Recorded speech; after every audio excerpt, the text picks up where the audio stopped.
Salut tout le monde, c'est Alexander, c'est Petit Pois Carotte. J'espère que vous allez tous bien. On se retrouve aujourd'hui pour un nouveau thème. Évidemment, encore une fois, deux passionnés qui parlent ciné. Et là, aujourd'hui, on se rapproche de l'été. On va aller dans cette vibe-là. Et donc, évidemment, pour parler de ce type de film-là, des films qu'on va dire d'été, je suis évidemment avec mon pote, collègue et fidèle acolyte, Brieux. Bonjour à tous. Bah ouais, trop content de parler des films d'été aujourd'hui. On est à fond dans le thème, donc ça va être sympa. Comment Ça ça s'y va? prête. Bah écoute, ça va. Bon, c'est vrai que là, le thème est un peu. Enfin, est très bien choisi, mais en même temps, dehors, il pleut depuis 2 jours alors qu'on sort de canicule. Donc le mood est un peu bizarre, mais écoute, ouais, ça va. Et c'est vrai que on parle beaucoup des films d'hiver, des films de Noël, mais beaucoup moins des films d'été. Et vu qu'on était dedans, je trouvais que c'était quand même cool de parler de ça. Et on a bien galéré, je crois, quand même, hein. C'est la période parfaite. Ouais, réussir à retenir que quelques films sur toute la pléthore de films d'été qui ont existé dans l'histoire du cinéma, c'était une sacrée épreuve quand même. C'est ça. Et rien que le fait de définir, bon, on y reviendra tout à l'heure, mais le fait de définir ce qu'est un film d'été, c'est assez subjectif et un peu flou aussi. Donc on va dégrossir aussi ce qu'on appelle film d'été avant d'adresser la chose. Mais ouais, c'est un exercice compliqué, hein. Mais sympa. Carrément. Non, franchement, c'est très très cool. Bah, comme d'habitude, on va revenir un petit peu sur nos actus à nous. Donc, déjà, repartir un peu de la watchlist qu'on s'était fixée la fois dernière et parler rapidement de deux, trois actus si on en a des derniers films qu'on a vus. Et puis après, évidemment, comme on disait, hein, on va expliquer ce qu'on appelle film d'été. Et en fait, on va faire un top 6. Pourquoi top 6? Il n'y a pas d'explication, faut pas demander. En fait, tous les deux, quand on a fait. On essayait de faire un top 5 à la base, et en fait, on s'est retrouvés tous les deux avec 6 films. Et on s'est dit, vas-y, tu sais quoi, tant pis, on fait un top 6, ça change. Et donc, on fera le top 6, et juste avant le top 1, on fera quand même quelques mentions honorables pour laisser un peu de suspense pour le top 1. Parce que, bon, comme on disait, il y avait. Il y avait... Ouais, il y avait énormément de films, on en a retenu quasiment une vingtaine chacun. Moi, j'en avais 23, t'as dû avoir pareil. Ah ouais, c'était un sacré exercice. Bah, peut-être pour revenir sur les watchlists, je te laisse peut-être la parole par rapport à toi, ce que tu t'étais fixé et du coup ce que tu as vu, si tu as été assidu ou pas. J'ai été hyper assidu cette fois-ci. Magnifique. On s'était mis 2 films chacun, je crois, dans la watchlist. Enfin, en tout Ouais. cas, moi, je m'en étais mis 2. J'ai vu les deux. Le premier dont j'avais parlé, c'était Iceman, le film allemand qui se passe À la préhistoire, pas ouais, à la traduit. préhistoire, il y a 5000 ans. Je l'ai vu, du coup, ça suit effectivement l'histoire d'un chef de clan il y a 5000 ans qui part chasser et quand il revient, toute sa famille est morte. Parfait. Et il va essayer de se venger. C'était un parti pris parce qu'en fait directement dès l'ouverture du film il y a un petit écriteau qui te dit bah écoute, les dialogues ils sont en rétique. Ah, ils préviennent quand même. Ouais, Ok. t'as un C'est petit sympa. carton le début. Les dialogues sont en rétique, donc ça doit être la langue, enfin le nom qu'on donne à la langue qui parlait à l'époque. Et par contre ce sera pas traduit, donc tu te débrouilles. Et c'est fou, ça marche bien. Au final, il n'y a pas trop de dialogue. Il y a peu de dialogue. Ouais, j'espère. C'est quand même vraiment beaucoup d'action. Et c'est très. Et tout ce qui est censé être dit par le dialogue, tu le comprends par un cri ou une émotion, quoi. Mais Ok. c'était pas du Shakespeare à l'époque. Mhm. Donc, Oui. donc Je vois. globalement, on se débrouille. Et Mais puis, l'intrigue a été bien. l'intrigue est cool. Bon, c'est assez bien rythmé. Après, c'est vraiment une histoire de vengeance assez classique où au final, c'est un mec qui suit 3 autres mecs pendant 1 heure et demie et qui va juste essayer de les buter, quoi. Ok, ouais. Mais c'est assez court, c'est assez bien rythmé, il y a beaucoup d'action, il y a un peu d'émotion. Mais c'est surtout la reconstitution de l'époque, parce qu'en fait le film mise beaucoup là-dessus, du coup, notamment via ce parti pris des dialogues. Bah, la reconstitution est top, franchement, que ce soit dans les vêtements, dans les outils, même dans les gestes, dans les postures, dans l'acting, on s'y croit, les cris des mecs et tout machin. Enfin, c'est vraiment la représentation que tu te fais de l'homme de la préhistoire. Ok. Donc franchement, c'est top. Et en plus, on a un petit caméo de Franco Nero, qui est le mec qui jouait Django dans le film original Ah, et qui ok. passe une tête dans ce film-là. Pourquoi pas. Pourquoi pas? Ouais, franchement, tu le vois, t'es là en mode ah, bah ok, ça fait toujours plaisir. Mais tu recommandes quand même, parce que c'est un film assez conceptuel, quand même, Ouais. par rapport à ça. Est-ce que tu recommandes? Est-ce que c'est accessible? Ah, en vrai, c'est assez accessible. Enfin, c'est une bonne expérience. Franchement, si vous voulez sortir un peu des sentiers battus, franchement, c'est une bonne expérience. Ça se regarde vite. Je dis pas que ce sera forcément un coup de cœur pour tout le monde, mais moi, franchement, j'ai passé un bon moment. J'ai bien aimé. Je recommande. Ouais. Ok, ok. Bon, bah, 2017, c'est ça, il est quand même récent. 2017, ouais, c'est un film. Enfin, c'est une coproduction de plusieurs pays, mais c'est un film allemand, je crois, globalement. Ok. Donc voilà, petite recommandation Iceman. Iceman, ouais. Ok. Pour changer un peu, c'est pas mal. Ah ouais, c'est sûr que ça change. Bah, moi, dans un tout autre thème, mais j'avais, moi, deux films. Un, on va dire, mort-vivant slash zombie, et l'autre sur la cuisine. Je vais parler du premier, qui du coup... Enfin, du deuxième, pardon, donc de Boiling Point, qui est en fait un film... Enfin, c'est vraiment une immersion pleine dans une cuisine d'un restaurant assez renommé en Angleterre, je suppose. Et en fait, c'était une expérience de qu'est-ce que c'est d'être dans les cuisines d'un bon resto en fait. Parce qu'en fait, c'est tourné en plan séquence pendant 1h30. Et c'est un vrai plan séquence. Il n'y a pas de, Ouais, c'est pas comme, il y a pas de cut caché ou quoi que ce soit. c'est pas comme un... 1917 où Ouais, ils c'est ont ça. quand même réussi à foutre 2-3 cuts ou quoi. Ouais, il y en avait plus que ça. Ouais, mais c'est pas qu'une impression quoi. C'est qu'ils ont vraiment fait ça en Ils ont plan vraiment séquence. tourné ça en 1h30, montre en main, quoi. Mais en fait, c'est bluffant parce que, ouais, déjà, enfin, quand on s'intéresse un peu au backstage de ce que peut être un tournage et tout, en fait, en termes d'organisation, c'est complètement fou parce qu'en plus, c'est un espace quand même qui est assez étriqué parce qu'on est dans une cuisine, donc il n'y a pas un maximum de place. En plus, dans les restaurants assez réputés, en général, il n'y a pas non plus une grande salle. Enfin voilà, l'espace de manière générale est très réduit. Donc, dans cet espace, il faut caler évidemment tous les acteurs, que tout concorde bien, qu'il n'y ait pas de hic, qu'il n'y ait pas de personnes qui se bousculent dans un si petit espace, en sachant qu'il faut forcément aussi la caméra, les perches de son, les mouvements, etc. Enfin, c'est une coordination qui est folle, mais bon, au-delà de la partie vraiment technique, parce que ce qui va nous intéresser, c'est quand même le film qu'on va voir in fine. En fait, c'est hyper intéressant. Franchement, c'est trop cool. On suit un chef qui est vraiment submergé de A à Z. De la première minute à la dernière, le mec est sous l'eau parce que il doit gérer les inspections d'hygiène, il doit gérer la cuisine, il doit gérer les mecs en salle qui sont chiants, un ancien espèce d'associé slash critique qui essaie de lui mettre, mais en même temps qui... Voilà, plein d'intrigues qui se mêlent. En attendant, on voit en plus un peu tous les persos en 1h30 parce que le film est quand même court. Bon, j'espère aussi, enfin, normal pour un plan séquence, Ouais. de pas en faire un film de 2h30. Mais c'est intéressant parce que du coup, il y a plein d'acteurs, d'éléments d'une cuisine. Donc, il y a le chef principal, il y a sa commis de cuisine, on va dire numéro 1, j'ai pas le titre, mais bon, on va dire peut-être sa sous-chef, ou je sais pas comment on peut l'appeler ça. Il y a évidemment les différents cuisiniers, il y a les mecs qui font la plonge, il y a ceux qui vont en salle, le barman, enfin bref, tout ça. Et il y a toujours un petit chapitre, entre guillemets, sur chacun. Et en fait, on comprend les enjeux de chacun, pourquoi est-ce que tout le monde galère, comment ça marche entre eux. Évidemment, il y a beaucoup de friction, ça s'engueule, ça part en couille, tout ça. Et franchement, c'est hyper immersif. On parlait dans la dernière émission de Uncut Gems, un peu dans le truc on est sous l'eau de A à Z. C'est moins désagréable que Uncut Gems parce que les caractères sont un peu moins extrêmes, on va dire, que Adam Sandler dans Uncut Gems. Qui est vraiment Ah oui, qui crie. insupportable, quoi. Ouais, le mec est sous coke de A à Z. Là, c'est pas l'idée, mais franchement, c'est hyper dynamique, hyper actif comme film. Et franchement, je sais pas si je verrai un jour un film qui décrit mieux la pression d'une cuisine de haut niveau, quoi. Et franchement, c'était hyper immersif. J'ai trop kiffé. Ça a été pas mal acclamé par la critique parce que techniquement, c'est déjà monumental comme travail.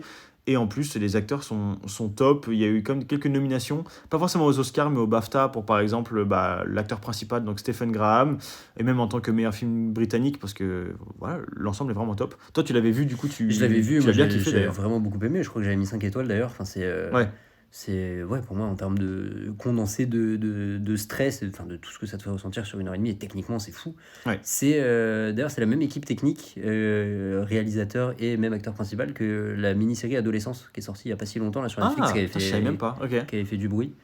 C'est la même. Et c'est pareil, Adolescence, il me semble que les épisodes sont tournés en plan séquence ou en quasi plan séquence aussi. C'est Donc l'enfer. ça reprend un petit peu les mêmes Les mêmes gimmicks. codes, ouais. Ouais. Ok. Écoute. Mais ouais, non, The Chief en français, Boiling Point. The Chief, ouais, c'est ça ouais. ce que tu me disais, ouais, c'est pas le même titre en français. Mais franchement, ouais, je recommande, c'est trop cool. Et je pense que pour ceux d'ailleurs qui sont dans le domaine un peu de la gastronomie slash la restauration, je pense que comme on disait pour F1, dernière émission, quand on aime ça, je pense qu'on se prend encore plus au jeu. En fait, je pense que quand on travaille dans le milieu, ça doit être encore plus incroyable de le voir. Tu ressens vraiment, tu rapproches à ce que tu vis dans la vie réelle un peu. Ouais, je pense que ça ce peut que le toucher mec est vraiment en train ceux de qui vivre, ceux qui le font, ou même peut-être ceux qui ont fait un petit peu le job étudiant de serveur ou quoi, enfin bref. Trop bien, donc je recommande à fond. Donc Boiling Point de Chef, comme tu disais, sorti en 2021, grosse reco, j'ai adoré, donc je suis trop content d'avoir regardé. Trop bien, trop bien. Et du coup, toi, t'avais un deuxième film dont t'avais parlé en watchlist la dernière fois. Ouais, j'avais un deuxième film un peu plus hommage, un peu plus vieux. Que t'as vu que j'ai vu aussi. Ok. Ouais, on a fait cette devoir. C'était le film Tenue de soirée de Bertrand Blier, en Ok. hommage parce qu'il est décédé il n'y a pas si longtemps. Ah oui, et avec, avec dans le rôle principal Michel Blanc, qui est aussi décédé il y a moins d'un an. Super. Ouais. C'est l'histoire d'un couple qui bat un peu de l'aile entre Michel Blanc et Miu Miu. Et globalement, pour faire très brièvement, t'as Depardieu qui arrive dans leur vie et qui va foutre le bordel. Un bordel pas possible. Depardieu, quoi. Vraiment, Ok. vraiment le cliché du personnage de Depardieu, un peu brut de décoffrage et tout. Et au final, tu te rends compte qu'il a quand même une certaine sensibilité et il se découvre un peu dans ce film, justement, Ok. en tant qu'acteur, dans ce double rôle vraiment brut mais sensible à la fois. L'acting est fou, franchement. Je sais pas si tu l'as vu, toi. Non, j'ai pas Non, du tout tu l'as vu. pas vu. Franchement, l'acting est fou, les prestations de tous sont exceptionnelles, mais Michel Blanc en particulier Ah ouais? est Le extraordinaire. problème, c'est que moi, je le connais que pour les bronzés, donc Ouais, avec je sa t'avoue, petite troupe là. D'ailleurs, il prend prix d'interprétation à Cannes cette Ah ouais? année-là, en Ok. 86 pour ce rôle-là. Mais ouais, les interprétations sont folles et l'écriture, enfin, c'est un peu une des caractéristiques principales du cinéma de Blier. Mais l'écriture des dialogues, c'est une folie, c'est tellement subversif, c'est une punchline à la minute, ça va super vite, Ok. tu t'ennuies pas, c'est rythmé juste à travers le dialogue, même pas forcément à travers la mise en scène ou quoi que ce soit, bien que ce soit soigné, mais c'est vraiment juste, un objet d'écriture absolument incroyable. Après, ça utilise des thèmes, notamment ça parle d'homosexualité aussi dans les années 80, c'est un thème qui n'était pas du tout abordé à cette époque-là dans le cinéma. C'est bien traité quand même, ou tu C'est sens que ça a un peu c'est vieilli? c'est un peu vieillissant, mais d'un côté, c'est un peu les premières briques qu'on posait sur. Voilà, on va essayer de parler de ces sujets-là. Faut pas non plus que ce soit trop premier degré, sinon les gens Ouais. vont péter un câble. Donc Je on comprends. utilise un côté un peu subversif. Ce serait compliqué à sortir aujourd'hui quand même. Tu sors ce film-là aujourd'hui, ça fait polémique, ça se fait cancel. Très, Ok, ouais, parce que c'est très clairement. mal. Enfin, c'est pas moderne la façon Il y a d'adresser, des quoi. trucs, c'est pas subtil, c'est pas Ouais, je très. comprends. Ouais. Bon. Ils ont tenté un truc, quoi. Pour Ils ont tenté l'époque. un truc, mais après c'est pareil. Blier, il avait fait un autre film juste avant, je crois qu'il s'appelait Calmos, où c'était pareil, Jean Rochefort et j'ai oublié le nom du deuxième acteur, mais un grand acteur français aussi, Ok. qui était globalement qui en avait marre de leur femme et qui du coup était en mode on prend une retraite spirituelle à l'écart des femmes. Et au final, tu te retrouves avec 150 femmes qui courent après eux pour essayer de coucher avec eux. Enfin, Ouais, ok, c'est très ok. border, quoi, mais c'est Blier et on n'accepte pas. Moi, j'étais à fond dedans, franchement. T'as bien aimé, toi, du coup, le film? Franchement, j'ai beaucoup aimé. Tu comprends pourquoi ce film est culte. Enfin, c'est un statut qu'il a complètement mérité. Ok. Voilà, faut quand même être prêt à accepter que bah, c'est pas un film qu'on a forcément l'habitude de voir maintenant de nos jours. Oui, normal. Mais si on est prêt à accepter ça, franchement, régalez-vous. C'est tellement bien écrit, c'est tellement bien joué que franchement, c'est une petite merveille. Après, j'enfonce des portes ouvertes. Tenue de soirée, c'est un classique du cinéma français. Donc, Ok. je révolutionne pas pas vraiment une unpopular opinion de dire que c'est un film c'est un film de fou, mais c'est un film incroyable, quoi. Donc, allez-y les yeux fermés, vraiment. Ok, ok. Donc, toi, tes deux films, c'était Iceman et Tenue de soirée. Et une soirée, ouais. Et toi, t'avais un deuxième film dont tu Ouais, voulais me parler moi, c'était 28 Days Later, que du coup, bah, j'ai vu là très récemment aussi. Bah, franchement, c'était pas mal. Franchement, j'ai bien aimé quand même, parce que je disais la dernière fois que je cherchais un peu des films de zombies bien foutus, parce que j'avais vu Dernier Train pour Busan, bon, pas le même mood, parce que c'est coréen, je suppose, si Ouais. c'est Busan. Euh, et en fait, c'était quand même très cool. En fait, déjà, le pitch, bon, il est assez simple, hein, c'est bah, un peu comme dans Walking Dead, pour ceux qui ont vu la série ou lu d'ailleurs les romans graphiques, mais dans 20 Days Later, c'est un gars, donc nul autre que Cillian Murphy version jeune, donc beaucoup moins charismatique que dans Peaky Blinders ou Oppenheimer, si on peut comparer avec la version d'aujourd'hui. Mais du coup, il était super jeune, je pense que c'est un de ses premiers rôles, si ce n'est le rôle qu'il a rendu connu, je pense, sur un grand projet comme ça. En fait, c'est un gars qui est dans le coma. C'était un accident de voiture ou un truc comme ça. Et en fait, il se réveille donc 28 jours plus tard, d'où le titre du film.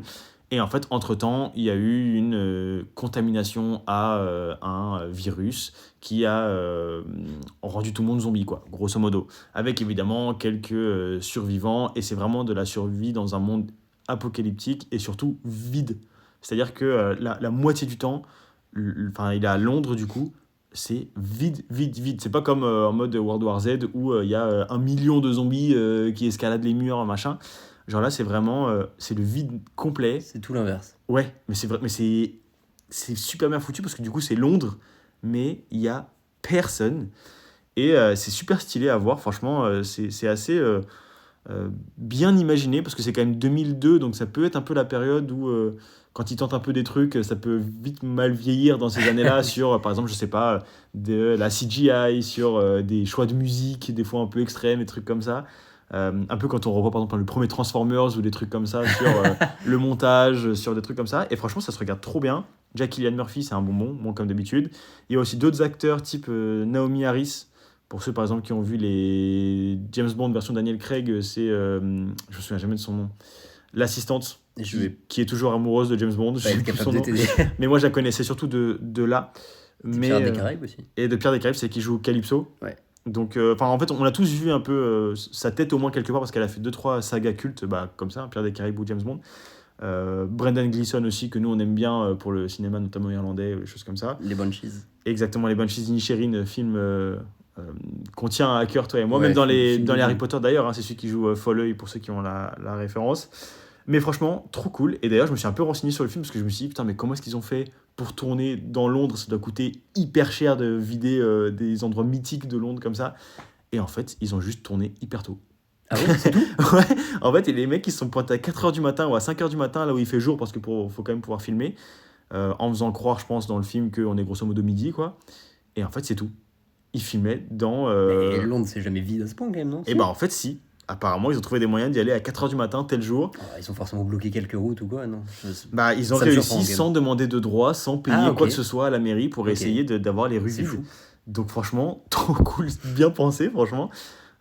C'est marrant parce que je voyais il y a pas si longtemps l'anecdote dans le film Vanilla Sky. Alors je l'ai pas vu. Oui, mais il y a une scène ils ont où il y a payé super cher pour vider. Hyper cher pour vider Wall Street. Ouais, voilà, et du c'est coup, ça. Pas du tout la même démarche. En même temps, Wall Street, je pense que même à 4h du mat, c'est quand même blindé. Oui, voilà. Mais c'est pour ça que ça me surprend que Londres soit à ce point vide. Ils ont réussi, ouais. Mais si c'est le cas, franchement, c'est une merveille d'organisation parce que c'est fou de réussir à sortir ces scènes-là sans même bloquer de rue ou quoi que ce soit. Franchement, ouais. Et c'est un peu kiffant à voir. Il y a un truc un peu jouissif de voir ces rues vides. Bon, après, nous, on a connu le Covid entre-temps, donc on a eu d'autres images un peu de ce style-là, mais du coup, en 2002, c'est pas du tout le mood. Et franchement, c'est trop cool. Et c'est vrai que c'est assez moderne aussi dans la vision des zombies, parce que, voilà, si ceux qui ont connu un peu Walking Dead ou d'autres films de zombies un peu à l'ancienne, c'est surtout des rampants qui avancent à 2 à l'heure, et hyper défigurés et tout. En fait, là, les zombies, ils bombardent. Donc, c'est-à-dire que les gars, ils sprintent, ça va hyper vite, c'est hyper dynamique, ça fait vraiment flipper parce que tu te dis, bon, il suffit pas juste de courir dans une direction et ils vont à 2 à l'heure. Et voilà, c'est une vision assez moderne et super dynamique. La fin est un peu plus conceptuelle et ça part un peu plus en couille parce que forcément, il y a toujours aussi le double front de affronter les zombies et affronter les hommes en situation de survie. Donc, assez classique là-dessus. Donc, ça part un peu en couille, je trouve que c'est assez bien maîtrisé à la fin. Et d'ailleurs, la BO est assez connue. Pour ceux qui sont curieux, vous pouvez aller écouter la musique si vous voulez de 28 jours plus tard, et ça vous parlera en fait. Et vous ne saurez pas pourquoi, en fait ça vient de là. Qui a fait la BO? Je sais pas. La BO, je ne sais pas du tout qui a fait la musique. J'ai pas le nom. Ça me disait rien quand j'avais fait mes recherches, ça me disait rien. Mais voilà, franchement, allez jeter un petit coup d'œil. C'est un super film de zombies. Et ce sera aussi l'occasion, si vous avez vraiment kiffé, de voir les deux d'après. Donc 28 semaines plus tard et 28 temps plus tard, celui qui vient de sortir, c'est ça. Ouais. Exactement. John Murphy qui a fait la BO apparemment. Voilà, John Murphy, je connaissais pas trop. Il a sûrement fait beaucoup de choses parce qu'en général, les gars qui font les BO, ils font 40 000 films. Je vois qu'il a fait Snatch par exemple. Ouais, il a fait Snatch, il a fait d'autres films avec Danny Boyle. Bon, voilà. En tout cas, je recommande. Super cool expérience. Vraiment sympa dans le monde apocalyptique londonien. Donc, grosse reco. Donc voilà, je sais pas si tu avais d'autres actus. Non, moi, on avait fait le tour un peu des actus. On va pas forcément s'éterniser non plus. L'idée, c'est quand même de parler un peu de des films d'été. De passer de rentrer dans l'art. Ouais, donc attaquer notre top 6, du coup. Pour définir un peu le terme de ce qu'est un film d'été pour nous, c'est vrai que c'est une zone assez floue. Donc en fait, on s'est dit qu'il y a un peu un mélange de fond et de forme. C'est-à-dire que il suffit pas que ce soit juste tourné en été. Il faut quand même qu'il y ait une espèce de vibe un peu summer, vacances, été, soleil, etc. Après, on a quand même fait quelques exceptions à ça dans le top 6. En fait, c'est un doux mélange de nos films préférés qui se passent en été et ceux qui représentent le plus cette vibe été. Film été, ouais, voilà. Exactement. C'est un peu l'idée. Pour donner un exemple de ce qui n'est pas un film d'été, par exemple, mais qui pourrait être un peu en zone grise, mais par exemple, Dune ou Mad Max, qui se passent dans des endroits un peu désertiques, avec du soleil et tout, c'est pas des films d'été. Il n'y a pas cette vibe d'été, non? Exactement, il n'y a pas ce côté vibe, donc il suffit pas d'avoir un truc où il fait chaud et on est dans un film d'été, quoi. Ouais. Donc c'est vrai que c'est un vrai mélange de... on en parlait tout à l'heure, mais ça soit un peu teen, soit vraiment... Enfin, quand je dis teen, c'est adolescent, vacances d'été, école, etc. On va vite en reparler, parce que c'est vrai que les films d'été, il y a quand même cette connotation un peu... vacances. Coming of age movie, vacances, première fois, tout ça. Exactement. Exactement, donc de toute façon on va un peu justifier ce que nous on estime comme Ouais, de toute film façon, d'été. on Je pense que justifie- chacun on a justifiera chaque ses... film. Ouais, chacun a ses références aussi. Je pense que vous de votre côté vous avez sûrement aussi ce que vous appelez un film d'été et auquel on n'a pas pensé, mais parce que c'est vrai que ça vous fait penser à, ou ça peut être Madeleine de Proust de tous les étés que vous regardiez ce film, donc vous l'estimez comme film d'été. Enfin, Ça peut.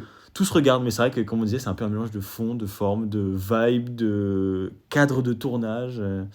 Voilà, va forcément en opposition avec film d'hiver et à ne pas confondre aussi avec film d'automne. Parce qu'on avait pas mal de films comme ça où on se disait il y a un peu de vacances, il y a un peu de machin. Bon, après, chaque film n'a pas de saison. Oui, vraiment. Mais voilà, en tout cas, c'est un peu l'idée. Et donc, on a fait notre top 6. Je te laisse peut-être attaquer avec toi ton sixième. Donc là, il y a une vraie hiérarchie, hein. Parce que c'est Ouais. vrai que d'habitude, on envoie des films un peu On en les a ping-pong. vraiment classés dans le sens où lequel représente le plus le film d'été ultime pour nous. Voilà. Un peu en fonction de nos goûts aussi, parce qu'on en parlera après. Le but c'est d'être subjectif, Il y quand a même. quelques petites mentions honorables qui sont des films qui nous font aussi vraiment beaucoup penser à l'été, mais qu'on aime peut-être pas assez pour les mettre dans ce top. Donc c'est Ça. quand même que des films qu'on apprécie beaucoup. En fait, on s'imagine un peu, on va dire, une courbe, avec en ordonnée en abscisse pour ceux qui voient de quoi je Très parle. scientifique. Un peu l'idée, mais par exemple, avec une barre film qui représente le plus l'été et film le plus quali, les films qu'on adore. Et voilà, c'est les films qui cochent le plus de cases quoi, là-dedans. Donc, Si vous avez compris cette explication. voilà, si vous êtes Vous êtes mathématicien, très bon. vous verrez de quoi je parle. Si vous avez un esprit beaucoup plus abstrait, c'est nul comme explication. Mais voilà, c'est un peu l'idée en tout cas. Donc ouais, vas-y, je te laisse attaquer ton top, enfin ton sixième. Du Ouais, coup. mon sixième place du coup de mes films d'été, j'ai mis le film 90s ou mid-90s de Jonah Hill, qui est sorti en 2018. C'est son premier film. Ok. Il me semble qu'il a peut-être sorti un autre film depuis, mais je suis même pas sûr. Mais donc Jonah Hill, comme on disait dans la dernière émission, Qu'on adore. gros client, ouais, gros client de Jonah Hill. Mm. Donc il a fait un film. D'ailleurs, dans le rôle principal, c'est le mec qui joue le fils de Kratos dans le jeu God of War. Voilà pour la petite anecdote. Faut aller, faut aller la chercher, mais voilà. Pour ceux qui ont joué au jeu, parce que bon, je sais pas si vous jouez aux jeux vidéo, mais ouais, je vois très bien. Et donc globalement ça raconte l'histoire d'un ado, donc Stevie, il me semble qu'il a 13 ans dans le film, quelque chose comme ça. Non, pas du tout, peut-être un peu plus. Mais en gros c'est un jeune adolescent qui a pas une vie de ouf, il est un peu mal un peu mal dans sa peau, il est un peu malmené par son grand frère. Et Dans les années 90, je suppose. Dans les années 90, ouais, exactement. Et il découvre au cours de l'été un groupe de skateurs qui sont un peu plus âgés que lui, et au final il va un peu se greffer à ce groupe et vivre un été de première fois justement. Donc c'est ce dont on parlait, cette histoire un peu de coming of age. Donc première fois, donc il rentre dans ce monde du skate, il se met à faire du skate, il fait ses premières soirées, il boit de l'alcool, première fois qu'il touche aussi à l'amour, enfin voilà. Donc c'est vraiment un peu une quête d'identité, une quête de soi, on apprend à se découvrir. Ouais. Et franchement c'est un film que j'ai trouvé hyper touchant. Tu sens que Jonah il est vraiment nostalgique de cette période des années 90 et il fait ça avec une vraie sincérité, il y a une vraie démarche d'hommage presque à cette période oubliée. C'est vrai que ces vidéos de skate qu'on regarde sur le caméscope et tout machin, c'est vraiment très marqué 90s avec Tony Hawk et tout. C'est vraiment très marqué de cette époque-là. Et en fait c'est un super hommage à ça. Tout se passe en été évidemment. Et donc, vraiment vacances d'été là. Vraiment vacances d'été, ouais. Et teen, en fait ça coche un peu toutes les cases. Ça coche toutes les cases, c'est ça, c'est super. C'est pour ça que quand on a fait le top 6, je l'avais en 6ème, mais je voulais pas l'enlever parce que en fait, il coche vraiment toutes les cases et c'est quand même vraiment un super film. Ouais, t'as kiffé aussi le film en soi. C'est pas que un beau film d'été, c'est un bon film tout court. Le film en lui-même est vraiment super. Ok. Et donc voilà, il y a vraiment ce côté qu'on retrouve un peu dans beaucoup de films. Enfin, qu'on va peut-être beaucoup revenir sur ce leitmotiv de voilà, adolescence qui se découvre un peu. Je sais pas si t'as beaucoup de films qui rentrent dans ce cadre-là. Moi, j'en ai d'autres. J'en ai un petit peu, ouais. J'en ai pas mal. D'autres. Donc voilà, là on est en plein dedans, c'est touchant, il fait beau, il fait chaud. Il y a un côté un peu vintage aussi, la façon dont c'est tourné. Vintage, oui, bien sûr. Ouais. Ouais. C'est tourné en 16 mm et tout, enfin, c'est vraiment un hommage aux années 90. Trop cool. Donc franchement, trop bien. Si vous aimez Jonah Hill, il est pas dans le film, il est juste réalisateur. Okay. Pour ceux qui voient pas quand même Jonah Hill, c'est on va dire dans Loup de Wall Street, l'assistant de DiCaprio, c'est dans 21 Jump Street. Qu'est-ce qu'il a fait d'autre, Jonah Hill C'est le stratège, on en parlait hier. Ah oui, le stratège, dans War Dogs aussi. Pour ceux dans qui War l'ont Dogs, vu. c'est vrai. Voilà, je pense que vous avez tous vu sa tête un peu. En fait, moi je pense toujours au faux Eminem au début de 21 Jump Street. Je sais pas si t'as la ref où il arrive avec des chaînes, coupe un peu rasée et tout. C'est vrai qu'il fait plutôt des films à connotation drôle. Oui, c'est un acteur comique à la base. C'est un comique, ouais, carrément. Là, on n'est pas vraiment dedans. Enfin, il y a quelques petites scènes un peu drôles, mais on est vraiment quand même dans un pur produit de nostalgie. Je sens qu'il a fait vraiment son truc Madeleine de Proust. C'est ça, exactement. Son bonbon à lui, quoi. Exactement. Il s'est fait plaisir et il nous fait plaisir. Franchement, mid-90s, super film. C'est super film d'été, du coup. Ok. C'est ma 6ème place. Ça a l'air de tout cocher, en fait. Ouais. Ça me fait penser un peu, moi, à ce que tu me dis, à un film que j'ai vu hyper récemment, ça a un peu dans mes actus, mais c'est Les Vacances de Ferris Bueller. Je sais pas si ça te parle, ça. Ferris Bueller's Days Off. Ouais, ça C'est s'appelle pas ça, ouais. ça. Et c'est exactement le même mood. Bon, il est pas dans mon top 6 parce que le film est pas génial en soi, parce qu'il est très léger, c'est vraiment un ado dans ses vacances d'été. Enfin là, il est pas en vacances parce qu'il triche, il va pas en cours et tout, mais c'est vraiment l'idée quoi. Il emmène son pote, ils font n'importe quoi, c'est l'été, ils ont une grosse caisse, ils font n'importe C'est quoi. vrai qu'on est en plein dedans. Ça me C'est fait penser à très, ça, tu très vois. culte, ça, aux États-Unis, je crois, non? Ben, je pense parce que j'ai vu beaucoup de trucs passer dessus. Je suis allé le voir, du coup, vraiment là, il y a peut-être 2 semaines. C'est vrai qu'il est cool parce que c'est hyper teenage, hyper good mood. Un peu comme American Graffiti qu'on avait vu, toi et moi. Oui, De George oui, c'est Lucas, vrai, ouais. d'ailleurs, réalisateur de tous les Star Wars. Enfin, de tous les Non. Star Wars originaux. Créateur de Star Wars. Voilà, on oui, va c'est dire. vrai. Oui, c'est vrai, on va dire ça comme ça. On va dire le père de la saga. Mais on avait vu ce film aussi, American Graffiti, pareil, dans le mood très années 80, grosse caisse, Ouais, c'est l'été. Plus vieux que ça encore, je crois. C'était pas les années 60-70, American Ah, Graffiti? je Je crois crois que que c'est même avant fin ça. 60, Je parce crois- je crois que que ouais. il y avait Harrison Ford qui avait type 20 piges, quoi. Oui, oui. Oui, c'est vrai qu'en fait, j'ai sous-estimé, mais c'est vrai que enfin, c'est pareil, c'est un truc avec un grain très vintage, très vacances d'été, etc., à la grise, voilà, ce type de film-là, quoi. Donc, je vois très bien le mood que tu veux dire, et je pense que ça rentre à fond Ça dans colle le film d'été. complètement là-dedans. Ok, donc ça, c'est ton 6e. Ça, c'est mon 6e. Ton 6e à toi, du coup, Celui c'est. que je mets en face, alors pas du tout le même mood et pas du tout la même ambiance, etc. Donc, autre film vraiment d'été que toi, je pense, t'as mis plus haut parce que tu le tiens en haute, très haute estime. Et moi, c'est After Sun, Ah, que j'ai oui, quand même rentré ok, dans mon top. Tu l'as mis dans les 6. Donc After Sun, film beaucoup plus récent hein, pour le coup. After Sun, c'est un film qui a été tourné en 2022 avec Paul Mescla en... On dit Paul Mescla d'ailleurs. Parce Paul que Mescal. Paul Mescal, Ouais. plutôt. Ah oui, c'est pour ça que j'ai changé le L plutôt. En fait, qui explique un père et sa fille. Le père est super jeune, donc c'est pour ça qu'on peut se demander, etc. Mais c'est un... Comment pitcher ce film C'est sans super le. compliqué. C'est hyper compliqué. En fait, C'est une histoire super d'été, c'est subtil. une histoire de vacances. Ah oui, ils sont vraiment en vacances avec sa fille dans un espèce de club Dans med, le- ou je sais pas comment on peut Ouais, estimer ça, dans quoi. un resort en Turquie. Voilà, et, exactement. Et voilà, la fille est très jeune, elle vit ses vacances avec son père, et tu sens qu'il y a quelque chose qui cloche. Mais on sait pas quoi. Mais c'est compliqué de mettre le doigt dessus. C'est Et ça. plus On le film comprend à la avance, fin, forcément, on mais... comprend à la fin, mais plus le film avance, plus il y a cette espèce de petit malaise, pas palpable, mais ambiant. C'est trop Et bien on se foutu. pose la question.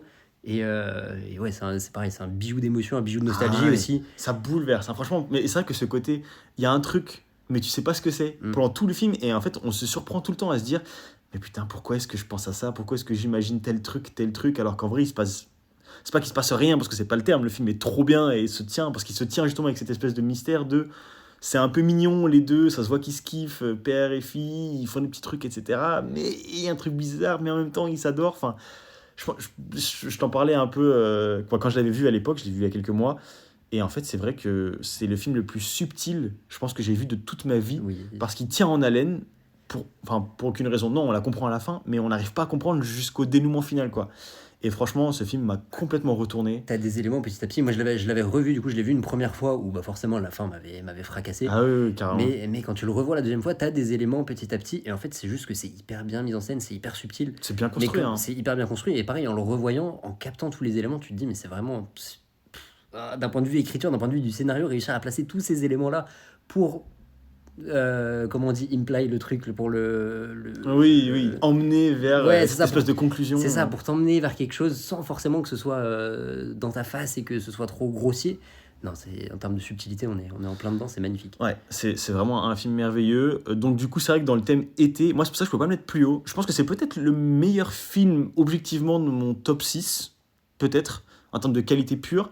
Mais en fait, c'est un film d'été, mais il coche pas toutes les cases, comme par exemple tu pouvais le dire pour Midnight C'est ça, 2. on n'est pas vraiment dans la thématique de... En fait, on l'est pleinement parce qu'on est vraiment en mode vacances d'été, père et fille et tout. Mais en fait, le fond du propos et ce qui traite réellement dedans, c'est pas du tout l'insouciance, c'est pas du tout on se libère, c'est les vacances, c'est pas du tout l'idée, quoi. Donc c'est pour ça que c'est peut-être le meilleur film de mon top 6, mais il rentre pas assez dans ce mood vraiment été. Donc c'est pour ça que moi je le mets quand même dans mon top 6 parce que c'est impossible de le sortir tellement le film est quali et tellement il m'a bouleversé en tant autant en tant que fan de ciné qu'en tant que homme et personne tout court. Même par rapport à une relation père-fille, c'est toujours un truc qui me touche pas mal aussi dans les films. Donc non, franchement, masterclass complète. Donc comme on disait, 2022, il est assez court, il se regarde facilement. c'est pas le... C'est pas le terme. Il est rapide, voilà, il passe assez vite et il dure qu'1 heure et demie, mais voilà, il bouleverse. Il a été réalisé par Charlotte Wells, avec du coup, bah voilà, Paul Mescal et Frankie Corio, voilà, de toute façon, on voit quasiment que eux deux Oui. tout le long, donc c'est vraiment un temps d'écran qui est très maximisé par rapport à eux. Ils ont quand même été nominés aux Oscars pour meilleur acteur pour du coup Paul Mescal, Ouais. voilà, justifié parce qu'il est ultra touchant et hyper subtil. Et voilà, super bien reçu par la critique. Et on en est 2 témoins, c'est extraordinaire. c'est Donc, incroyable. allez le mater. Mais par contre, si vous voulez un film été version good mood, C'est pas ça. non.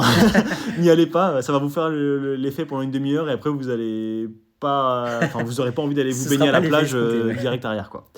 Donc voilà, donc franchement, allez-y, c'est une claque. Et pour ceux qui l'ont vu, vous comprendrez pourquoi on le met quand même dans le classement. C'est extraordinaire. Donc voilà, donc moi, mon 6e était After Sun. Et Ouais. donc toi, Mid-90s. C'est marrant. Deux films très été, mais pas du tout pour les mêmes Pas raisons. du tout dans la même vibe. Donc, Ouais. ok, trop bien. Donc ça, c'était nos 2 6e. Je vais peut-être enchaîner toi avec ton Avec mon 5e. 5e, du coup, Ouais, ouais. alors mon 5e, du coup, c'est un film un peu plus inconnu. J'aime bien envoyer des petits films qui sortent de nulle part comme ça, de Vas-y, temps en à temps. la Iceman. À la Iceman. C'est un film qui s'appelle Murina, c'est un film croate qui est sorti en 2021, qui avait pris la Caméra d'Or en 2021 au Festival de Cannes. La Caméra d'Or, c'est le prix pour le meilleur premier film qui est présenté à Cannes cette année-là. Ok. Et c'est un film qui raconte l'histoire d'une jeune fille qui vit sur une île croate, du coup avec sa famille, avec son père et sa mère. Et un jour, il y a un étranger, je sais plus de quelle origine il est exactement, mais qui vient globalement enfin, qui est un ami de son père, et qui vient lui proposer un projet immobilier. Et il fait un peu croire à tout le monde qu'il va leur permettre de sortir de cette île, de s'évader. Alors pour nous, c'est fou de dire de s'évader d'une île croate, parce que c'est vraiment là-bas qu'on a envie d'aller, mais quand tu vis là-bas toute l'année, t'es un peu bloqué dans cet écosystème et t'as envie d'aller t'as envie d'aller ailleurs. Ouais. Ils n'ont pas forcément beaucoup d'argent et tout, et donc c'est pas forcément facile. Et du coup, la jeune fille, elle se prend un peu d'affection pour cet ami de son père qui lui propose du coup d'aller visiter le monde, de l'emmener partout. Et du coup, ça crée des tensions au sein de la famille, tout ça.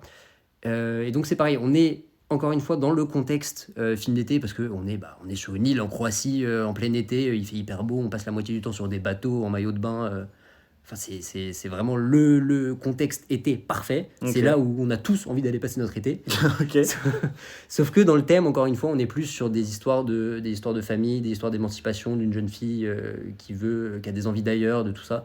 Donc dans la thématique, on n'est pas totalement dans ce côté vacances, on va à la plage, Ok. où on est content. Après, dans la même forme, si quand le cadre oui, est là, c'est même ça, si le cadre est là, y est, ouais. la forme y est.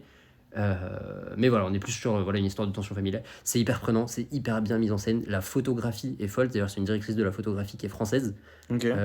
Hélène Louvard, qui fait un travail mais monumental pour Enfin, on va dire, c'est pas si compliqué de bien filmer une île croate parce que forcément c'est super beau. Oui, le cadre est Mais il y a bien quand beau, même mais- une gestion du cadre. Et, enfin, c'est vraiment magnifique. Il y a des images à te décrocher la mâchoire. Enfin, le prix de la Caméra d'Or, il est complètement logique et mérité. Ouais. Et en plus de ça, c'est hyper prenant. On se prend d'affect pour tous ces personnages. Même le père qui est un peu angoissant, il a ses défauts, mais d'un côté, il a ses raisons. Il y a la mère qui est un petit peu plus en retrait dans cette dynamique familiale, qui est un peu plus là pour soutenir sa fille, mais qui veut pas non plus contrarier le père. Et puis tu as cette fille, forcément, qui a envie d'ailleurs. Et enfin, pour tous ceux qui ont un peu aussi ce goût du voyage et de l'inconnu, bah là, on est en plein dedans. Et c'est vraiment des thématiques qui, bah, du coup, moi, forcément, me touchent beaucoup. Ouais, tu m'étonnes. Et donc, Murina, franchement, c'est une grosse recommandation. Enfin, t'as des scènes subaquatiques qui sont magnifiques. Enfin, c'est vraiment un vrai gros coup de cœur que j'avais eu, dont personne n'a parlé, encore une fois. Comme, carrément. c'était quoi le film dont je parlais la dernière fois, Paddleton, Ah oui, c'est avec qui j'avais personne pour en parler. Et bah là, encore une fois, voyez ce film parce que j'ai besoin d'en Donc parler. personne n'a vu Murina, Et enfin de ton personne ne l'a entourage. vu. Personne ne l'a vu, personne ne connaît ce film. Mais c'est trop bien, vraiment grosse recommandation. Mais il y a un vrai mood été dans le sens où ça te donne envie de kiffer aussi Oui, ton il été. y a un vrai et tout. mood d'été parce que, comme je dis, t'es en Croatie sur une île, t'es sur des bateaux, t'es la moitié du temps en Ah, tu maillot de kiffes, bain à ouais. te dorer la pilule au soleil. Enfin, il y a un vrai mood d'été, clairement. Ok. Donc ouais, tu disais Murina, c'est comme ça que ça s'appelle. Murina, ouais, Murina. Ok. Donc ça c'est ton C'est mon 5e, cinquième. du coup. Et Ok. toi, du coup, ton Bah cinquième. écoute, moi mon 5e, j'en ai déjà parlé, parce que c'était une reco de toi d'ailleurs, donc je te remercie à fond pour ça. C'est un film français, pourtant, bon, si vous avez un peu si vous me connaissez personnellement ou si vous avez suivi un peu les autres podcasts, c'est vrai que je suis beaucoup plus cinéma américain, / international que français. Mais c'est vrai que c'est un petit bijou que tu m'avais filé, toi, D'ailleurs, dans une émission où tu m'avais dit en Oui. reco de C'était regarder. notre première émission d'ailleurs. Exactement, Ouais, c'est quand on a parlé des Oscars 2024. C'est la récréation de juillet. Donc, bon, je ne veux pas trop le repitcher pour ceux qui en avaient déjà entendu parler dans le podcast. Je vais le faire en rapidos. Mais grosso modo, du coup, c'est un film de 2024, assez court aussi. Hein, il doit durer type 1h20, réalisé par Joseph Rosé. Et en fait, c'est l'histoire d'un jeune prof, voilà, assez artiste dans l'âme, voilà, un peu foufou, quoi. Je crois qu'il est prof d'art plastique, donc ça colle assez bien avec Ouais, je sais plus. ce type de prof-là, quoi. Et en fait, bah, il a perdu, c'est sa sœur, je crois, Ouais. quelque chose comme ça. Et en fait, pour lui rendre un peu hommage, il réunit ses potes, parce qu'en fait, c'était un groupe de potes avec lui, sa sœur et 4-5 potes avec qui ils ont passé leur collège ensemble. Je crois que c'est un collège, c'est C'est ça? un collège, ouais. Et en fait, pendant l'été, donc c'est là qu'on rentre pleinement dans l'été. De toute façon, le titre, c'est Récréation de juillet. Donc on sait qu'il y en a quand même voilà, sur les vacances d'été, etc. En plus, il y a un mood complètement école. Donc ça rentre un peu dans le thème qu'on disait, où c'est souvent. Voilà, c'est un peu avant teenage, mais on est en collège, etc. Et en fait, c'est vrai que c'est à la croisée des chemins. Du coup, ouais, entre des collégiens, des jeunes adultes qui, je pense, ont du mal à tourner la page sur et le deuil de la personne qui est morte et aussi de l'adolescence, Qui du sont collège, nostalgiques de cette de époque-là, l'école, ouais. etc. Et en fait, c'est trop cool parce que c'est 5-6 mecs, enfin un groupe, donc il y a des mecs et des filles, mais qui en fait se lâchent, quoi. Ils se foutent dans l'école du coup du gars parce il les infiltre pendant que tout le monde libère le collège et ils font vraiment ce qu'ils veulent pendant une semaine. Et après, c'est assez intéressant parce que du coup, il y a un mélange de jeunes adultes qui kiffent, qui sont nostalgiques, qui repensent à ah ouais, tel prof, tu te souviens quand elle faisait ça ou quand on faisait ces conneries, et ils refont des conneries, ils jouent avec les extincteurs, et ils font n'importe quoi, mais sur fond de drame parce qu'il y a un sujet sous-jacent en fait, ils essaient de faire le deuil au final de cette fille-là qui est décédée. Et c'est vrai que le pitch aussi, c'est qu'elle avait écrit une lettre. C'était ça où elle disait. Et c'était elle qui avait demandé à ce qu'ils se réunissent. Voilà, c'est ça exactement. Donc pour lui rendre hommage, etc. Et donc évidemment, il y a un plot twist par rapport à ça à la fin. Et ouais, il y a un bon mélange d'émotion, nostalgie, groupe de potes qui s'adonnent à leur adolescence passée. Donc ça touche beaucoup à la nostalgie, à voilà, c'est le côté école, vacances, on est en plein dedans, il fait chaud, il se la donne. Alors là, du coup, c'est un peu l'idée inverse, parce que quand t'es en vacances, normalement, tu vas pas à l'école, tu Ouais, essaies de te c'est barrer, vrai. tu vas à la plage. Là, Ouais, c'est vraiment, vrai. il retourne au collège. C'est marrant comme propos, hein. Franchement, ça touche à plein de choses et je pense que ça touchera vraiment à la nostalgie quand même de chacun Ouais. sur fond de vrais sujets. Donc trop cool, en sachant que du coup le film il a un grain qui est super cool aussi dans le sens un peu vintage, il est tourné en 16 mm. Donc ça donne un peu un aspect, pour ceux qui ne voient pas forcément de quoi on parle, mais un aspect très granuleux en fait à l'image, justement très vintage, alors que bon, c'est tourné de manière très... Enfin c'est 2024, et même dans le propos, enfin ils font pas croire que c'est les années 90, hein, on est aujourd'hui, mais ça donne un aspect vraiment nostalgique et très réel, qui est trop cool, et qui fait vraiment penser à l'été d'ailleurs, ce type de caméra, etc.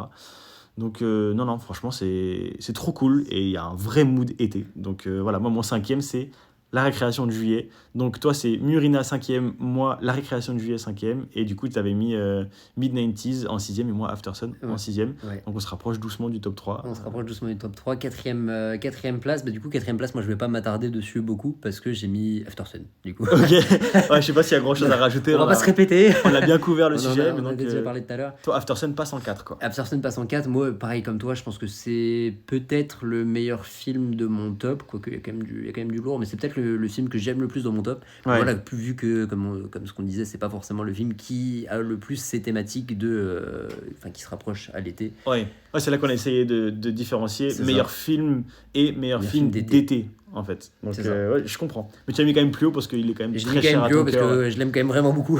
Ouais, il est fort. Et je pense que c'est genre des films qu'on peut... En fait, ça fait partie du peu de vrais drames qu'on peut regarder plusieurs fois. Parce que souvent, les films qui sont un peu dramatiques, on a du mal à se le revoir. Après, quand ça Ça touche peut être quelque un chose peu en dur, toi, mais- tu peux quand même te les réinfliger, j'allais dire. Oui, quelque chose. mais c'est vrai. Sans spoiler évidemment la fin, mais ouais, c'est vrai qu'il y a quelque chose d'assez dramatique dedans et ça montre quand même que le film est super subtil et qui se tient vraiment bien pour justement, comme tu disais, se replonger dans un drame qui nous touche, c'est que le film est super quali Ouais, et qu'il y a plein de choses à en tirer au-delà du scénario, quoi. Mais c'est ça, il y a un côté presque à la Fincher où en fait quand tu revois le film, tu le vois Tu vois d'un d'autres autre œil, tu indices, le vois différemment, tu vois d'autres indices, tu vois la progression du personnage, tu comprends. Ah oui, mais en fait il faisait ça, du coup c'est parce que, en connaissant Ouais, la il y a peut-être finalité. ça aussi qui aide. Et du coup, ouais, c'est vraiment un film à voir et à revoir, After Sun. Ouais. Ok, donc toi c'est Aftersun. Mm. Donc bon, voilà, on revient pas trop dessus, mais donc toi, il passe en 4ème alors que moi je l'avais en 6ème. Moi, rien à voir, mais c'est un film aussi un peu Madeleine de Proust pour moi. Moi, c'est Lilo et Stitch Oh la vache. que j'ai mis en 4ème. Évidemment, l'original. Hein, voilà, on va pas passer le podcast à backlasher les live action, La stratégie Disney récente. de rentabiliser tous ces bons dessins animés En film faisant que live des action. bouses.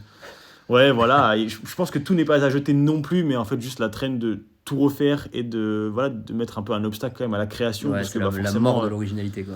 ouais, c'est ça. Après, on va pas faire les puristes et non plus à cracher dessus inutilement, mais c'est vrai que c'est quand même de l'énergie et de l'argent.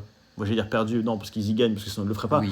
Mais c'est beaucoup de temps perdu qui pourrait aller sur la création et nous donner de nouveaux films plutôt que réadapter juste frontalement des films qui existent déjà. Oui, Quoi. parce qu'au final, les films qui restent Sans dans trop de les- plus-value, finalement. Les films qui restent dans les mémoires, ça reste quand même les créations originales et toutes les suites et tous les remakes, live action et tout machin. C'est ça. On s'en fout un peu. En Quel- fait. Il y a des choses qui sont intéressantes, comme par exemple, voilà, on peut voir l'un des premiers remakes que j'ai en tête, c'est Le Roi Lion, qui pouvait quand même avoir un truc un peu novateur. Non, mais même pas, je suis pas d'accord. Mais des gens l'ont apprécié, je pourrais comprendre, mais là c'est vrai que le côté juste mécaniquement, on prend un dessin animé, on le refait en live action. Voilà, c'est Oui, un peu puis chiant. là, on a atteint le pire du pire dans cette démarche-là. Bon, c'est pas Disney, c'est DreamWorks, il me semble, avec Dragon. Qui a Oui, vraiment qui pourtant est bien refait reçu, mais voilà, c'est juste que on se rend compte que tout le monde s'y met, quoi. C'est le même film plan pour plan, quoi. Mais quel intérêt? Ouais, À part ouais. faire du bif, quel C'est intérêt, quoi. Mais bon, voilà, pour en revenir au sujet, évidemment, moi je parle de Lilo et Stitch de 2002.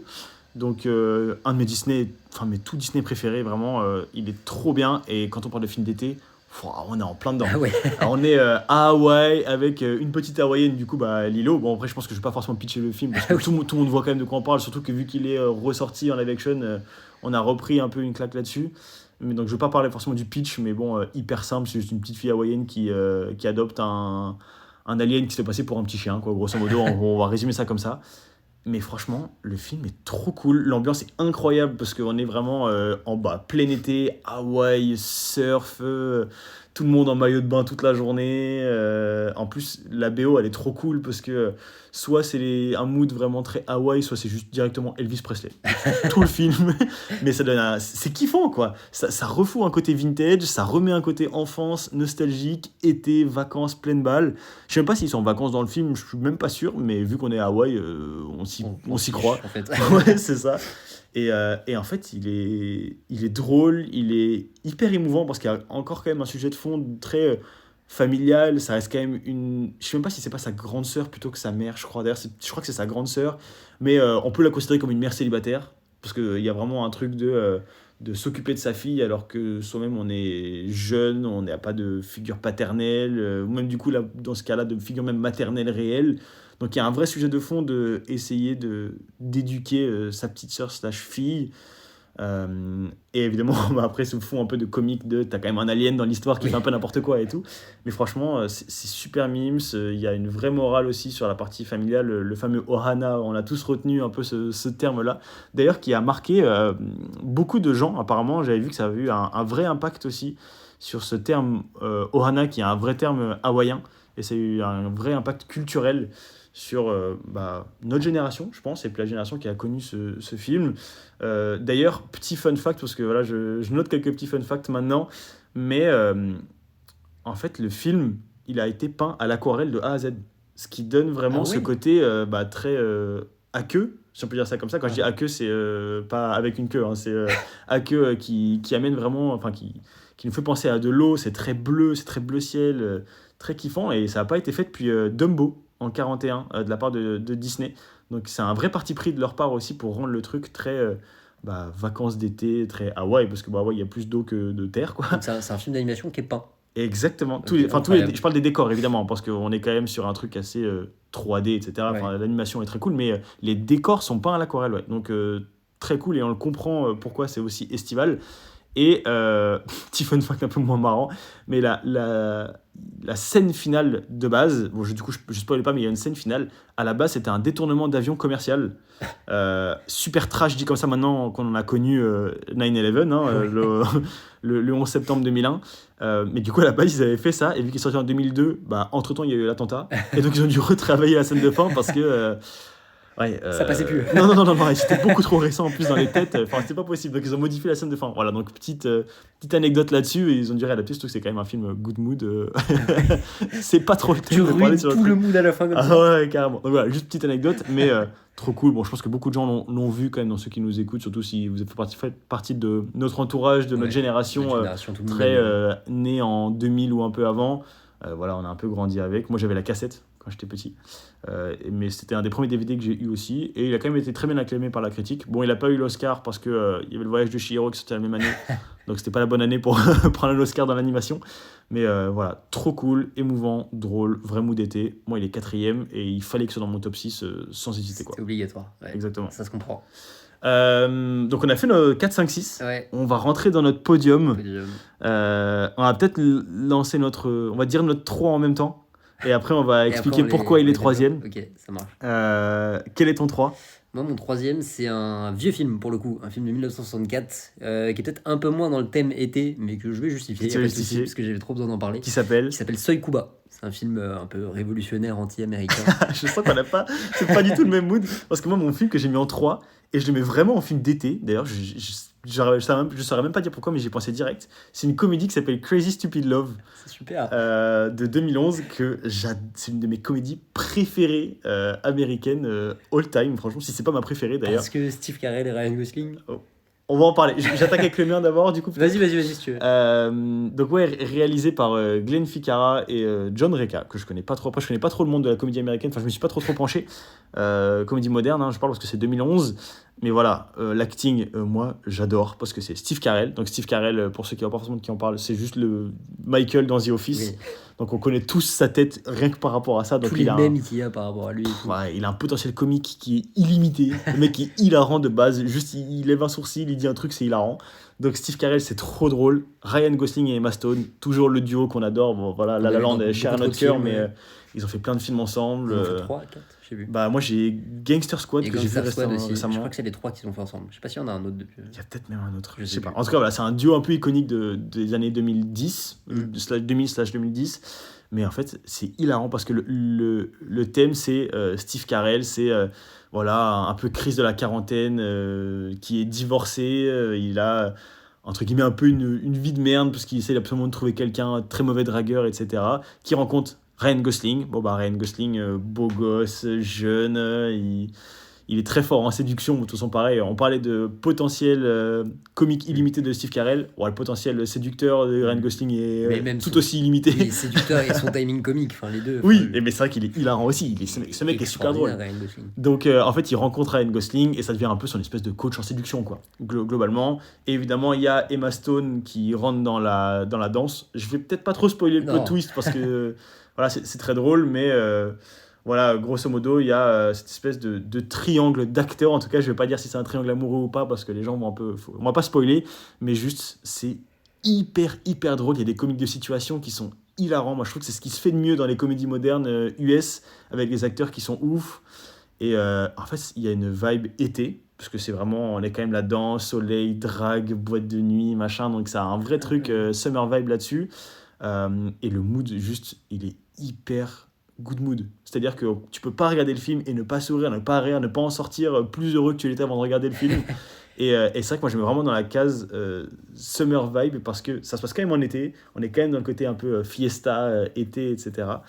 Et putain, on se marre de ouf quoi. Et c'est vraiment un mood incroyable. Donc moi j'adore, c'est hyper drôle. Je pense que c'est le film que je trouve le plus drôle que j'ai vu de ma vie. Donc, je suis assez d'accord sur le côté. Enfin, c'est aussi une de mes comédies américaines préférées parce que vraiment c'est beaucoup trop drôle. Steve Carell et Ryan Gosling, c'est beaucoup trop drôle. ouais, Après, sur le côté, sur la vibe été, j'avoue que je l'ai un peu moins. Quand j'ai tu l'as moins retenu, ouais. Quand j'ai parcouru ma liste de films tout à l'heure, ça m'a pas sauté à l'esprit que c'était peut-être un film d'été. Je peux comprendre. Moi, c'est vrai que ça me renvoie à ça. Mais c'est peut-être un peu dans la colorimétrie que j'estime ça, ou dans le côté, comme je disais, un peu fiesta, même juste le mood, mais c'est peut-être pour ça qu'il est pas plus haut aussi. Hein. Ça reste ma comédie peut-être préférée presque même all-time, comédie tout court, mais il n'est pas premier parce qu'il coche pas non plus toutes ces cases-là, donc c'est pour ça Ouais. qu'il est troisième. Mais donc voilà, mon podium est celui-ci. Toi, du coup, tu parlais de Soy Kuba. Rien à voir. Rien à voir du tout. Ouais, déjà, il y a quoi? Il y a 50 piges d'écart. Déjà, il y a 50 piges d'écart et puis il y a des thématiques complètement d'écart. Donc, Soy Kuba, c'est un film qui est réalisé par Mikhail Kalatozov, qui est un réalisateur soviétique et qui va à Cuba pour faire un film. C'est pas, c'est pas innocent. Ouais. C'est un film qui est très, très anti-américain. En fait, c'est un film qui parle de la révolution, de la misère, de la révolte causée par les Américains à Cuba. On suit en fait les histoires de 4 cubains qui galèrent forcément parce que on est à Cuba, on galère. Et globalement, c'est 4 petites histoires qui vont se rejoindre où chaque segment est relié par une voix off qui est entre Ah. guillemets la voix off de Cuba elle-même. C'est Cuba qui te parle. Ok. Tout simplement. Ah, c'est stylé quand même, c'est un parti pris qui est assez cool. L'idée est folle.